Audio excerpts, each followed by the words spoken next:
নমস্কার, প্রণাম। তো কালকে আমরা চলে গেছিলাম বারাসাত দত্তপুকুরে। প্রথমেই আমরা যাত্রা শুরু করলাম দক্ষিণেশ্বর থেকে DN44 বাস ধরে। চারিদিকের প্রাকৃতিক সৌন্দর্য দেখতে দেখতে এবং বাসের ঝাঁকুনি খেতে খেতে প্রায় 2 ঘন্টা পর আমরা পৌঁছে গেলাম দত্তপুকুরে সারদা পল্লীর বিখ্যাত উজানের চায়ের দোকানে। সকলেই বিধ্বস্ত হয়ে বাস থেকে নামলাম এবং আমাদের সকলের প্রিয় এবং গাইড ডিএম স্যারের সঙ্গে দেখা করলাম। তারপরে আমাদের কাজ শুরু হলো। কাজের মাঝখানে অবশ্য ম্যামের সঙ্গেও দেখা হলো। কাজের উদ্দীপনা আরও চড়লো এবং চারিদিকের মৃৎশিল্পের যে অসামান্য সৌন্দর্য তাকে উপভোগ করার জন্য এত মাটির তৈরি জিনিস এবং তাতে মানুষের হাতের ছোঁয়া, কি অপূর্ব সুন্দর কারুকাজ, রঙিন প্রলেপ দেওয়া ইত্যাদি সব দেখলাম। খুব কাছ থেকে এক অন্যরকম অভিজ্ঞতা হলো, অভিনব অভিজ্ঞতা।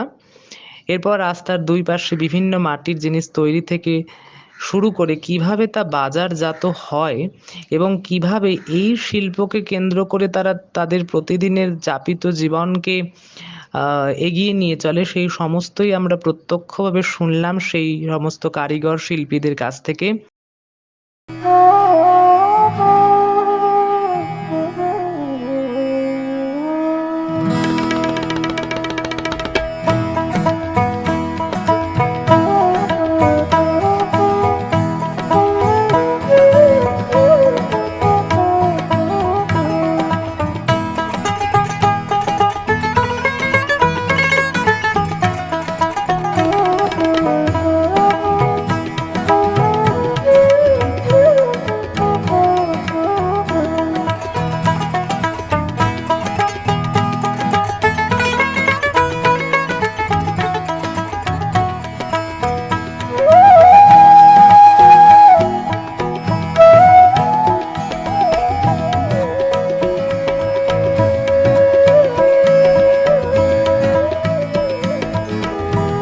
তারপর আমরা পারস্পরিক আলোচনার মধ্য দিয়ে আমাদের গাইড বিভাগীয় প্রধান ডিএম স্যারের সঙ্গে বিভিন্ন বিষয় গুরুত্বপূর্ণ তথ্য আলোচনার মধ্য দিয়ে মোটামুটিভাবে সেদিনের মতো কাজে ইতি টানলাম।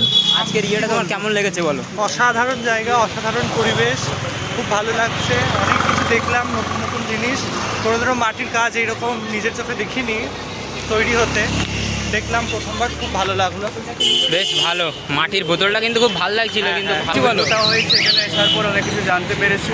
এই নতুন অভিজ্ঞতা জীবনের বলতে গেলে।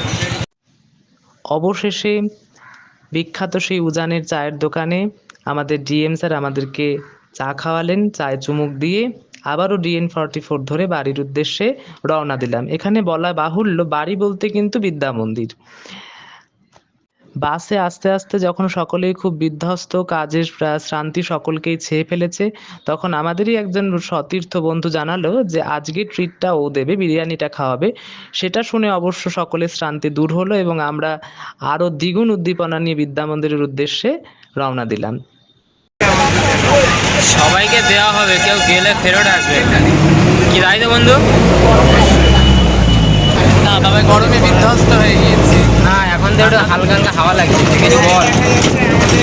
একটু স্নান করতে হবে, তারপরে খাওয়ান দাওয়ান হবে। কোথায় এই যে শুয়ে আছে নাকি? গান শোনার আমি যে